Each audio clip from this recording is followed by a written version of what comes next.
ఒక 14 సంవత్సరాలు వర్క్ చేశాను నేను. సో ఇప్పుడు కూడా రిజైన్ చేయలేదు. సో లాంగ్ లీవ్లో ఉన్నాను నేను. సో రైట్, ఎందుకున్నా సరే అని మీకు ఉండొచ్చు. నాకేంటంటే కొద్ది క్లారిటీ వచ్చింది. ఇక్కడ ఎంతమంది క్లారిటీ ఉంది దేని గురించి? సో ఎందుకు క్లారిటీ అంటే నేను మీకు చెప్తాను. ఒక 60 సంవత్సరాల తర్వాత చాలామంది ఇంకా రోడ్ల మీద కష్టపడేటోళ్ళు ఉన్నారు. ఆఫీసులు వెంబడే తిరిగేటోళ్ళు చాలామంది ఉన్నారు. 60 సంవత్సరాల తర్వాత కూడా రిటైర్మెంట్ అయిపోయిన తర్వాత కూడా చాలామంది కష్టపడుతున్నారు. ఎందుకంటే వాళ్ళు సంపాదించే సంపాదన అనేది సరిపోవట్లే. సో మేము చాలామంది దగ్గరగా చూస్తాం. మేము రిటైర్మెంట్ అయిపోయిన చాలామంది ఎస్ఐల్ని, ఏసీపీలని, ఈ డీసీపీలు చూసాం. ఆ తర్వాత వాళ్ళకి కష్టాలు ఎక్కువ స్టార్ట్ అయినాయి. సో అందుకని మాకు క్లారిటీ వచ్చింది. ఏం క్లారిటీ అనుకుంటే, నేను చేసే పనిలో, నేను వెళ్ళే మార్గంలో నాకు అనుకున్న ఏవైతే డ్రీమ్స్ ఉన్నాయో అవి ఫుల్ఫిల్ కావు. నేను అనుకున్న మార్గంలో నాకు ఏం కావాలంటే ఒక మంచి ఇల్లు కావాలి. జాబ్లో వస్తుంది, అవునా? వస్తుందా రాదా? వస్తుందా? కానీ ఇంతవరకు మా బ్యాచ్లో 500 మంది కానిస్టేబుల్ ఉంటే అందులో నాకు తెలిసి తిప్పి కొడితే ఒక 30 లేదా 40 మంది మాత్రమే ఇల్లు కొనుక్కున్నారు. ఇప్పుడు చెప్పండి, ఒక్కొక్కటి జీతాలు 70,000 80,000 వస్తుంది. సో ట్రాఫిక్లో చేస్తే 1,20,000 వస్తుంది, 1,10,000 20,000 వస్తుంది మా బ్యాచ్ వాళ్ళకి. మరి ఇప్పటికి కూడా 20-30% మందికి తప్ప మిగతా వాళ్ళకి ఇల్లు లేవు. ఆ ఇల్లు ఎవరికి ఉన్నాయనుకుంటే, ఆ ఆడపిల్ల తెచ్చిన ఒక 10 తులాలు 20 తులాలు 30 తులాలు ఉంటాయి కదా, అది తీసుకొని బంగారము ఎక్కడ పెడతారు? ఆడ పెడతారు. ఆ డబ్బులు తీసుకుని వచ్చి అక్కడ కడతారు. ఆ కట్టి నేను కట్టినా ఏం కట్టినావు? అక్కడ తాళి కట్టినావు కాబట్టి ఆమె కొంచెం తెచ్చినావు కాబట్టి ఇక్కడ నువ్వు ఇల్లు కట్టినావు, అంతేగాని వాళ్ళు ఏం ఒరిగేది ఏం లేదు అని ఆమె ఎప్పుడు అనుకుంటుంది మనసులో. అనుకుంటుందా లేదా? ఏం చేసినావురా నాయన, నీ మా పుట్టింట్లో తెచ్చి పెడితే నువ్వు చేసినావు. నాకు తెలిసి మ్యాక్సిమం బంగారం ఎక్కడుంటుంది? మీ ఫంక్షన్లో తప్ప మామూలుగా బంగారం ఎక్కడుంటుంది? బ్యాంకుల్లోనేనా? లేకపోతే ముత్తూడు, మనపురం, డ్రూ గోల్డ్ అని రకరకాల గోల్డ్లో ఉంటుందా లేదా? అవునా? నిన్న ఒక గోల్డ్ మర్చెంట్తో మాట్లాడుతుంటే ఆయన చెప్తున్నాను అనమాట, సార్ వడ్డానం చేయడానికి ఎంత ఎన్ని గ్రాములు పడుతుంది అనుకున్నంటే, ఏం లేదు సార్, ఒక 15 తులాలు కానీ 20 తులాలకి స్టార్టింగ్లో ఉండొచ్చు, 15 తులాలు కానీ 20 తులాలు కానీ. మా మిస్సెస్ ఏం చెప్పిందంటే, నాకు ఆమె బోల్తా కొట్టించింది. ఏమన్నదంటే, ఇది 500 గ్రాములు కావాలని చెప్పింది నాకు. నేనేమనుకున్నా అంటే, నాకు తెలియదు కదా ఎవరికి మా ఇప్పుడు ఇటు ముందు తరాలు అటు తరాలు ఎవడు కూడా 7 వారాల నగలు కానీ ఈ గోల్డ్ కానీ కొన్నోడు ఎవరు లేడు. ఇప్పుడు కేజీల కొద్ది బంగారం కొన్నోడు ఎవరు లేడు. మా ముందా వెనక్కి ఎవరు లేడు. కాబట్టి నాకు తెలీదు. సో నేను ఇక్కడ వడ్డానం అనేసరికి అదే 500 గ్రాములు కావాలేమో అనుకుని కొనుక్కొని వెళ్ళిపోతూనే ఉన్నా. తర్వాత నేను తెలిసింది ఏంటంటే 15-20 గ్రాములు 15 తులాలకు 20 తులాలకు వస్తుంది. ఓరైనా నా ముక్క ముందే ఉంటే ఈ రోజులో 30-40 వడ్డానాలు కొనేసుకునేవాడిని కదా అని అనుకున్నా నేను. అంటే నాకు కింద గోల్డ్ కొని 20 లేదా 30, 20 మినిమం, 30 కంటే ఎక్కువ చేసుకోగలిగినంత సామర్థ్యం ఈరోజు తీసుకొని రాగలిగినంటే బికాస్ ఆఫ్ ఓన్లీ బెస్టీస్. ఇవన్నీ ఎందుకు చెప్తున్నాను అనుకున్నంటే, చాలామంది ఇక్కడ ఆడపిల్లలకి బంగారం అంటే చాలా ఇష్టం, అవునా? కానీ 14 సంవత్సరాలు మా మిస్సెస్ ఒక్క బంగారం కాదు కదా, ఒక తులం బంగారం కొనలేదు. ఆమె కూడా పాపం చాలా అమాయకం. ఆమె ఎప్పుడేం అడగలేదు. ఎందుకంటే అప్పుడు పెళ్లి చేశాను, చెల్లికి పెళ్లి చేశాను, తమ్ముడికి ఉద్యోగము, తమ్ముడికి మా అమ్మకు ఆరోగ్యం లేకపోతే అన్ని చూడటము, ఇవన్నీ కాదని చెప్పి ఒక 3-4 ఎకరాలు కొనుక్కున్నాను. ఇవన్నీ చేసేసరికి ఇది చాలా బాధ్యత కలిగిన మీన్స్ రెస్పాన్సిబిలిటీ పర్సన్ అనుకో చెప్పి నన్నేం అడిగేది కాదు. పాపం మా పిచ్చిది ఏం అడిగేది కాదు. నీకు 14 సంవత్సరాలు ఏమి కొనలే. అయితే ఏ ఫంక్షన్కి వచ్చింది కాదు ఆమె. ఎందుకు వచ్చింది కాదంటే ఎవరో ఒకరు లేదంటే ఎవరో ఒకరు మా ఫ్రెండ్ లేదంటే ఇక్కడ మన అక్క చెల్లెలు ఎవరో ఒకరు ఇమీడియట్గా అన్నట్టు పోలీస్ డిపార్ట్మెంట్ న్యాయం చేస్తాడు, నీకు గిల్ట్ బంగారం వేసుకుని వస్తావు, లేకపోతే అదేదో గంటలో వేసుకుని వస్తావు అని చెప్పి ఆమెను చాలా ఇబ్బంది పెట్టారు. కానీ ప్రతి నెల కూడా 100 నుంచి 300 గ్రాములు బంగారం తీసుకుంటున్నా ఓన్లీ వెస్టింగ్ వ్యాపారం. ఆ రోజు నన్ను అడగలేకపోయింది అనమాట, నేను ఫంక్షన్ రాను అని చెప్పే సిచ్యువేషన్ లేదు. ఎందుకంటే మనకి ఎవరో మనల్ని గుర్తారు, మన చుట్టాలు బంధువులే చాలు. వాడిని లవ్ మ్యారేజ్ చేసుకున్నాడా, ఏం పెట్టిండు, పాపం మా అత్త కూడా అడగదు, మా అమ్మ నాన్న కూడా అడగరు. వాళ్ళకి ప్రాబ్లం లేదు. ప్రాబ్లం అంతా మా పక్కింటి వాళ్ళకి, ఎదురింటి వాళ్ళకి, కిందింటి వాళ్ళకి, ఆ చుట్టుపక్కల వాళ్ళకే. అర్థమైందా? అర్థమైందా? సో ఎందుకు అడుగునంటే నేను చెప్తా చూడండి, మనం ఒకవేళ మనం చేయలేని సిచ్యువేషన్ ఉంటే ఖచ్చితంగా మనకి ఈర్ష్య వస్తుంది, ద్వేషం వస్తుంది. నేను మీకు క్లారిటీ ఇస్తాను. సో మనకు 5 సంవత్సరాల తర్వాత ఇక్కడున్న ఎవరైతే ఉన్నారో, మీరు పని చేయకపోయినా డబ్బులు వచ్చే బిజినెస్లో ఉన్నాను అనే వాళ్ళు ఎవరైనా ఉంటే ఒకసారి చేతులు లేపండి. వెస్టీజ్ కాకుండా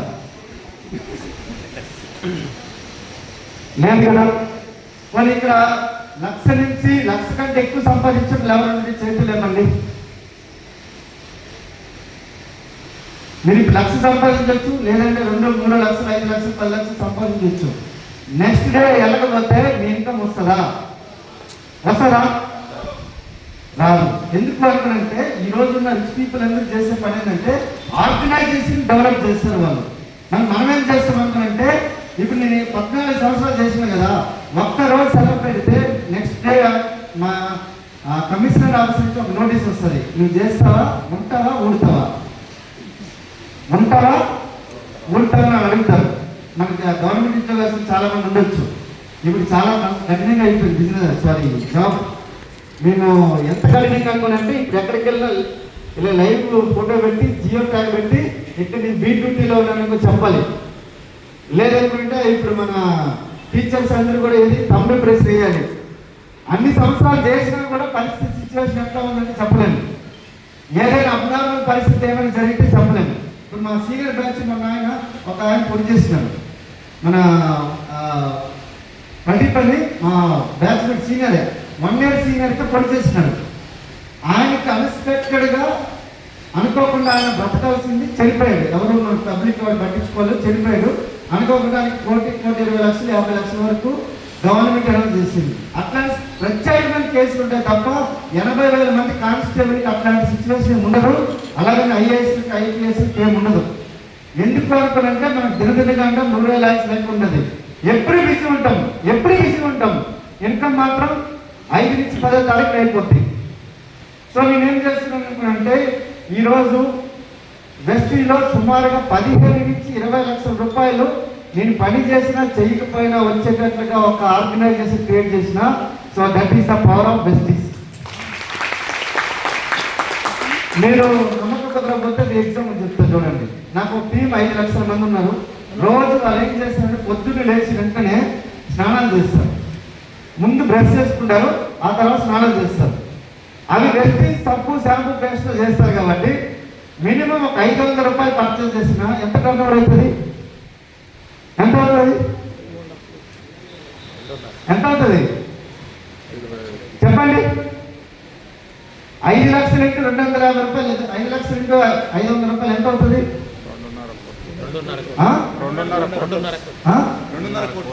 2.5 కోట్ల. 50 నుంచి వచ్చినప్పుడు 5 20 కదా, 25 కోట్ల. మళ్ళీ ఒకసారి లెక్క పెట్టండి. లెక్కలు వచ్చినాలే కదా అందరూ. హైదరాబాద్లో రాదా ఏమి? 25 కోట్ల.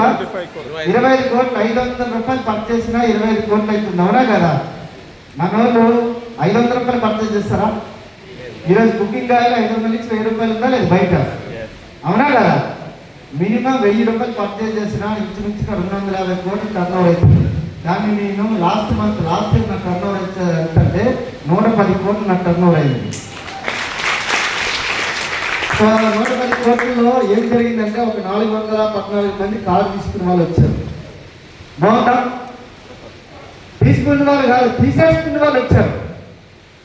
కారు ఇన్సూరెన్స్ వచ్చారు ఆల్రెడీ. 54 మంది మల్టీ మిలియనర్స్ ఆల్రెడీ అయ్యే సిచ్యువేషన్ 1 lakh దాటిన వాళ్ళు కూడా వచ్చేసినారు 54 మంది. సో ఒకసారి ఆలోచించండి, నేను డిపార్ట్మెంట్లో ఒక్కడ కూడా నేను నాకు తెలిసి ఛాయ్ తాగిపించినాయేమో కానీ ఒక్కడ కూడా ఒక ఉద్యోగం వేయించలేదు. మంచి మంచి మెరిట్ స్టూడెంట్స్ ఉన్నారు, మా ఫ్రెండ్స్ ఉన్నారు, చాలా మంది ఉన్నారు, ఒక్కడ కూడా ఉద్యోగం వేయించలేదు. లాస్ట్ నా తమ్ముడు కూడా వేయించలేదు.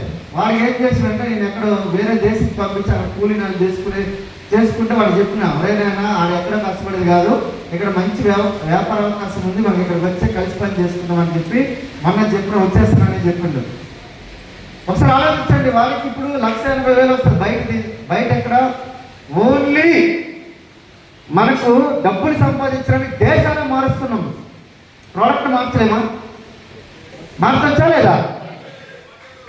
ఒక్కడి గుర్తుపెట్టుకోండి సార్, 5 సంవత్సరాల లోపల నేను ఇక్కడ ఉన్న రిచ్ పర్సన్ కావాలి అని అనుకుంటున్నారు. రిచ్ అంటే రిచ్ కాదు, వెల్తీ ప్లస్ రిచ్. ఎలా ఉండాలనుకున్నారు? మీరు ఒకవేళ పని చేస్తున్న సిచ్యువేషన్లో ఉంటే అన్నీ బాగుంటాయి. ఒకవేళ చెయ్యలేని సిచ్యువేషన్ వచ్చిందనుకో, అప్పుడు మీకు ఇన్కమ్ అలానే వస్తే అప్పుడు మీరు వెల్తీ పర్సన్, లేదంటే ఓన్లీ మీరు రిచ్ పర్సనే.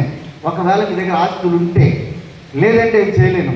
కానీ నేను చెప్తాను కదా, ఇప్పుడు ఆర్గనైజేషన్ డెవలప్ చేసిన దానివల్ల వచ్చే ఇన్కమ్ ఆటోమేటిక్గా నేను డెవలప్ అవుతూనే ఉంటుంది. ఎందుకు అనుకునంటే, మీకు యాపిల్ పండు ఐడియా ఉందా? యాపిల్ పండు అనే కదా, ఏ విత్తనమైనా కూడా భూమి మీద వేస్తే ఎన్ని మొలకలు వస్తాయి? ఎన్ని పడితే అన్నీ వస్తాయి, అవునా?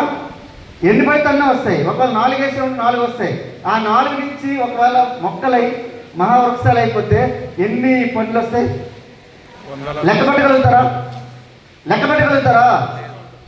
ఇప్పుడు నా బిజినెస్ కూడా నేనేం చేసిన అనుకునంటే, ఇక్కడ నిలబడినా 2018 ఆగస్టు 3వ తారీఖున ఏం చేసినట్టే, నేను ఇట్లా చల్లుతాం కదా పొలంలో, విత్తనాలు చల్లుకుంటే ఇట్లా చల్లుకొని ఇట్లా చూసిన శ్రీనివాస్ వడ్డేమన్ 10 లక్షలు, ఇట్లా చూసిన సంజయ్ 5.5 లక్షలు. అబ్బో టకా ఇలా చూస్తే ఈరోజు లక్షల రూపాయలు ఇన్కమ్ తీసుకునే వాళ్ళు కొల్లలు ఉన్నారు. అలా వెస్టిజ్లో ఈరోజు 7,000 మంది ఉన్నారు. ఇందులో మీకు మసిపూచి మారడికాయ చేయాల్సిన ఏం అవసరం లేదు. ఇక్కడ మన రాజు గారు మీకు రాజు సార్కి ఒకసారి గట్టిగా బిగ్రౌండ్ అప్లాస్. వాళ్ళన్న చేపల వ్యాపారం చేస్తారు, ఆయన ఒక 10-20 వేలకు జాబ్ చేస్తాడు. ఈరోజు ఆల్మోస్ట్ నియర్లీ 1 lakh ఇన్కమ్ సంపాదిస్తున్నాడు. ఒక మంచి కారు తీసుకున్నాడు, వండర్ఫుల్ లైఫ్ అనేది మెయింటైన్ చేస్తున్నాడు. ఒకసారి ఆలోచించండి, నేను చెప్తున్నా, గవర్నమెంట్ జాబ్ వచ్చిందనుకో చెప్పి ఇట్లా ఎగరేసుకుని కూర్చునేటండి. ఇట్లా ఈ పైకి ఇది కూడా ఉండేది కాదు. ఎందుకంటే ఎగరేసుకున్నాడంటే గవర్నమెంట్ జాబ్ అని 2 సంవత్సరాల తర్వాత అర్థమైంది, జాబ్ తప్ప ఏమీ చేయలేమనే విషయం నాకు అర్థమైంది. ఏమైనా అనుకునంటే నేను పోలీసు, ఏమైనంటే నేను కానిస్టేబుల్, ఏమైనంటే నేను ఎస్ఐ, ఏమంటే నేను సిఐ, ఏమైనా నేను ఏసీపీ. వాళ్ళు కూడా నేను చెప్తాను, చాలామంది ఐపీఎస్ని ఐఏఎస్ని దగ్గరగా చూస్తాను. వాళ్ళు ఒకవేళ బల్ల కింద చేయి పెట్టకపోతే వాళ్ళ పరిస్థితి ఏంటంటే హోమ్ లోన్ కూడా లోన్ తీసుకొని వాళ్ళు కట్టుకోవాల్సిందే. ఎందుకు అనుకోనంటే డైరెక్ట్ ఐపీఎస్ ఆఫీసర్కి రిక్రూట్మెంట్ 58,000 శాలరీ ఇస్తుంది. 58,000 ఐఏఎస్ ఐపీఎస్కి ఇస్తుంది. నువ్వు చెప్పు, ఇప్పుడు నేను మొన్న కొన్న ఇల్లు 2.5 కోట్లు, ఒక 4 సంవత్సరాలు అవుతుంది. మన ఊళ్ళో కట్టిస్తాను 3 అంతస్తులు. విజయవాడలో 2 గజాలు తక్కువ ఒక 400 గజాల స్థలం కొంటున్నా. ఆల్మోస్ట్ నాకు తెలిసి ఈ సంవత్సరం 10 ప్రాపర్టీస్లో 6 ప్రాపర్టీస్ కొనేసినాం. 6 ప్రాపర్టీస్ కూడా అన్ని కోట్ల రూపాయలవే, ఒక్కటి కూడా కాదు. నేను బాగా రిలాక్స్ అవుతామని చెప్పి అరకులోకి వెళ్ళి ఒక ఏం కొన్నాను అనుకున్నాను, 250 గజాల స్థలం కొన్నా. నేను ఉండడానికైనా ఒక 250 గజాల స్థలం కొంటే మా వాళ్ళు అన్నారు, ఇక్కడ కాదు మళ్ళీ నువ్వు పక్కనే భోగాపురం ఎయిర్పోర్ట్ వస్తుంది వైజాగ్లో, అక్కడ కూడా ఇల్లు కావాలంటే అక్కడ స్థలము ఇప్పుడు ప్లాన్ చేస్తున్నాను. విజయవాడలో ఆల్రెడీ నాకు 3 ఇళ్ళు ఉన్నాయి. మళ్ళీ వైజాగ్లో ఇల్లు, విజయవాడలోకి ఇల్లు, మళ్ళీ ఇక్కడ మన కేసీఆర్ గారు తిరుగుతారు కదా, అలాంటి ఒక ఫామ్ హౌస్ కూడా ప్లాన్ చేస్తున్నాను. నేను ఏది కాదు, నేను అంటే పొలిటీషియన్ కాదు, నాకెవరు, నేను చెప్తున్నా కదా, నాకు వెనకాల ఎవరు లేరు, కార్యకర్తలు ఎవరైతే లేరు. నా దగ్గర ఒకటే ఒక్కరు ఉన్నదంతా ఒక్కడే, వెనకాల ముందు చుట్టుపక్కల అందరూ ఉండేటోళ్ళు ఎవరు అనుకుంటే ఒక్కటే వెస్టీజ్. మీరు అనుకోవచ్చు సార్ అలాగని చెప్పి నాకు 50-60 సంవత్సరాల వయసు కాదు, 37 సంవత్సరాలు. అక్కడక్కడ తెల్లకి వచ్చింది, కొద్దిగా రంగు వేసుకున్నాను అంతే. అర్థమైందా? అక్కడక్కడ తెల్లగొచ్చింది. 60 సంవత్సరాలు దాటిన తర్వాత కూడా చాలామంది మా దోస్తులు చాలామంది ఆఫీసర్లు చూసినాం, ఇంకా కష్టపడుతుండ్రు. మీకు కనుక క్లారిటీ కావాలంటే ఒక 5 సంవత్సరాలు నాతో పాటు నడవడానికి రెడీ ఉంటే మీకు కూడా ఇట్లాంటి లైఫ్ స్టైల్ వస్తుంది. ఇవన్నీ నిజమే. కావాలంటే బెంచు, నేను తీసుకొని వచ్చే బెంచ్ చెక్ చేయండి. ఆ బెంచ్ కూడా ఈరోజు 74 లక్షలు ఇప్పుడు కట్టినా నేను. 74 లక్షలు. ఒకసారి ఆలోచించండి, ఒక కానిస్టేబుల్ బెంచ్ నడపడం సాధ్యమేనా? సాధ్యమా? ఒక 4 కోట్ల ఇల్లు ఉండగలిగే సాధ్యమా? మీరు అనుకోవచ్చు సార్, మొన్ననే విఆర్ఓ పట్టుకున్నారు, 120 కోట్ల ఆస్తి దొరికిందంటే వాడు అట్లా చెంచుల కూడా చెర్లపల్లి గురించి నేను మాట్లాడట్లేదు. లీగల్గా ఎథికల్గా ఎవరైతే డబ్బులు సంపాదిస్తుండో వాళ్ళకి నేను మెయిన్ ఎస్పెషల్లీ బిజినెస్ ఎంచుకోవడానికి కూడా కారణం ఒకటే అండి. సమాజంలో 4 మంచి పనులు చేసి వెళ్ళిపోవాలని చెప్పి మా తాత, మా నాన్నమ్మ, మా నాన్న చెప్పినారు. మంచి పనులు అనుకుని అంటే నేను అంబానీ, రతన్ టాటా లెక్క వాళ్ళ లెక్క నేను కంపెనీని సృష్టించి నేను ఒక్కడనే కోటిస్తున్నాను నేను అనుకోలేదు. కానీ నాతో పాటుగా ఈరోజు కొంతమందిని, నాతో పాటు నడిచే వ్యక్తులు నేను మిలియనర్స్గా తయారు చేద్దాం అనుకున్నా. వాళ్ళే ఈరోజు ఫస్ట్ రోలో ఉన్న వ్యక్తులు. ఫస్ట్ ఒకసారి ఆలోచించండి. నీకు చెప్తున్నా, ఈరోజు చాలామంది ఇంట్లో నా ఫోటో ఉంది. దాని గురించి ఆత్మసంతృప్తి నాకంటూ ఏం లేదు. ఎందుకు అనుకునంటే ఈరోజు గౌతమ్ బాలేసరికి ఆయన యొక్క ఉద్దేశం ఏందనుకునంటే, ఈయన మన ఇండియాలో ఉండేది పేద మధ్యతరగతి. 80% మంది ఇదే పీపుల్ ఉంటారు. ఈ 80% మంది వాళ్ళకి కరోడ్పతులు కావాలంటే వాళ్ళు ఖచ్చితంగా కోట్ల రూపాయలు ఇన్వెస్ట్ చేసి బిజినెస్ చేయాలంటే కాదు. కానీ మీ దగ్గర ఉండే ఒకే ఒక్క అవకాశము, అది డైరెక్ట్ సెల్లింగ్ ఇండస్ట్రీ అనుకో చెప్పుకోవడానికి ఒకే ఒక్క ఇండస్ట్రీ క్రియేట్ చేసింది మన భారత ప్రభుత్వం. సో అందుకే ఈరోజు అందరూ మనకి ఈరోజు నాకు సుమారుగా నాకు తెలిసి 7,000 మంది మన వెస్ట్ నుంచి లక్షాధికారులు అయినారు. బాగుందా? కొట్టదు, చప్పట్లు కొట్టదు. 12,000 మంది కార్లు తీసుకున్నాం. బాగుందా? కానీ నేను చెప్పేది ఏంటంటే 2030 నాటికల్లా నాకు తెలిసి 60,000 మంది కరోడ్పతులు కాబోతున్నారు వెస్టీజ్ ద్వారా. నేను చెప్తున్నా, ప్రతి దానికి కూడా ప్రతి 2,000 రూపాయలకి నేను ఈఎంఐ పెట్టుకునేటోడిని. 2,000 గురించి చాలామంది ఇక్కడ మా శ్రీనివాస్ సార్, మా ఫ్రెండ్ ఉన్నారు, ఆయన దగ్గర చాలాసార్లు అప్పు వాడినా నేను. సార్ ఒక 100-200 గూగుల్ పే, ఫోన్పే చేయండి, ఒక 500 చేయండి, 1000 రూపాయలు చేయండి అని చెప్పి అడిగేటోడిని. ఎందుకు అనుకునంటే ఈ జాబ్ అనేది ఏదైతే ఉందో అది ఎప్పుడు ఇంకా మనం దాని నుంచి మనం జాబ్లో జీతం వస్తుంది కానీ జీవితం అయితే రాదు ఫ్రెండ్స్. ఎందుకు అనుకునంటే మేము చూసినాం, కష్టపడినాం. తర్వాత తీరా చూసేసరికల్లా మా బ్యాచ్లో 35 మంది చచ్చిపోయినారు. రోడ్డు మీద వాళ్ళ ఫ్యామిలీలు ఉన్నారు. కానీ ఈ రోజు వరకు వాళ్ళకి ఒక్క నయ పైస కూడా రాలేదు, ఎక్స్ట్రా రాలేదు. మీరు అనుకోవచ్చు సార్ చచ్చిపోయినారు కదా జాబ్లు ఇచ్చేస్తారు అనుకుంటే అది ప్రత్యేకమైన కేసు తప్ప ఇవ్వరు. నేను ఇక్కడ గుర్తుపెట్టుకోండి, మీకు ఎవరైతే ఈ అవకాశం చెప్పారో ఇందులో ఏమీ లేదు. బయట ఎక్కడ కిరాణా షాపులు కొనేది ఇక్కడ కొనండి, ఇదే విషయం నలుగురితో చెప్పండి. ఇది ఎంతమంది కష్టం? కిరాణా షాపులు కొనుక్కోవడానికి ఎంతమంది కష్టము? ఈజీనా? మార్నింగ్ లేచి 5 గంటలకి వాకింగ్ చేయడం ఎంతమంది కష్టం? చెప్పండి. అందరికి ఈజీనా కదా? ఈజీనా? కొన్ని కాకరకాయ చూస్తామంటే మంచిదని ఎంతమందికి, చాలా మంచిదని చెప్పి ఎంతమందికి తెలుసు కదా? సరే, ఈరోజు కాకరకాయ జ్యూస్ తాగాలి ఎంతమంది నాకు చేతులు లేపండి. కొన్ని 5 గంటలు లేచి వాకింగ్ చేస్తున్న ఎంతమంది నాకు చేతులు లేపండి. 5 గంటలు లేచి 5 కిలోమీటర్ వాకింగ్ చేస్తున్న లేపండి. లేదా? చెప్తున్నా కదా, మంచి అందరికీ తెలుసు. బిజినెస్ చేస్తే డబ్బులు వస్తాయని చెప్పి ఈ బుడ్డోడికి అయినా తెలుస్తుంది. ఇక్కడ ఉన్నాడు మా బుడ్డోడు, విజురాల్ సార్ అని ఉన్నాడు. ఎంత బుడ్డోడు, 2 సంవత్సరాల పిల్లడికి అడిగినా మా డాడీ బిజినెస్ చేస్తాడు, కోట్లు సంపాదిస్తాడు తెలుసు. మా బాబు కూడా తెలుసు, 9th క్లాస్ రాడికి కూడా డబ్బులు సంపాదించి తెలుసు. కానీ మంచి అయినా కూడా ఎందుకు చేయలేమనుకుంటే మంచి కాబట్టి చేయలేదు. అర్థమవుతుందా? నేను ఈరోజు కరెంట్ పైకి బెంచ్ కారు అందరికీ, పురుషోత్తం దాస్ లాంటి బెంచ్ కారు అందరికీ కావాలి. కానీ బెంచ్ కారు నడపాలంటే అది సర్వీసింగ్ ఇవ్వాలంటే 1.5 లక్ష అవుతుంది. ఏదో ఎలక లాంటిది ఏదో కొరికేసిందని 3 లక్షలు అవుతుంది. వాటర్ సర్వీసింగ్ చేయాలంటే 28,000 అవుతుంది. అది మధ్యలో అది ఆ బెంచ్ పెట్టాలంటే మినిమం 3 నుంచి 5 కోట్లు ఇల్లు కొనుక్కోవాలి. ఆ 2 ఉన్నాయంటే ఒక 5 నుంచి 10 కేజీలు బంగారం కొనాలి. ఇవి ఉన్నాయంటే ఒక 100 ఎకరాల భూమి ఉండాలి. ఇవన్నీ కష్టం కదా. అందుకే ఇవన్నీ మంచి మంచి పనులు. ఏళ్ళే నీ పొద్దున్న వెళ్తా రాత్రి వరకు వస్తా, 365 రోజులు కష్టపడతా, నాకు జీతం ఇచ్చేయండి, అదే చాలు. కానీ ఒక రోజు అది దాని నుంచి బయటపడలేక అక్కడే కొట్టుమిట్టాడుకొని గిలగిలగిల కొట్టుకొని అప్పుడు బయటకు వస్తాం అంటావు. ఏమనండి మీ ఆవిడని అడుగుతావు, మీ ఆవిడ ఎక్కడైనా షాపింగ్ తీసుకున్నప్పుడు అంటది, ఏమండి ఏమైనా కొందాం అనుకుంటే సరే కొందామంటారు. గోల్డ్ షాప్ తీసుకెళ్ళి అనుకో, గోల్డ్ కొనద్దు, ఇదే గోల్డ్, నీకెందుకు గోల్డ్. ఇదే ముక్క నేను 14 సంవత్సరాలు మా మిస్సెస్ వాడి వాడి వాడి వాడి ఆమె అడగడమే మానేసింది. అర్థమవుతుందా? సో వ్యాపార అవకాశం మీ దగ్గరికి వచ్చిందంటే మనకు సముద్రం నీళ్ళు కూడా మన కాళ్ళ దగ్గరికి వస్తాయి.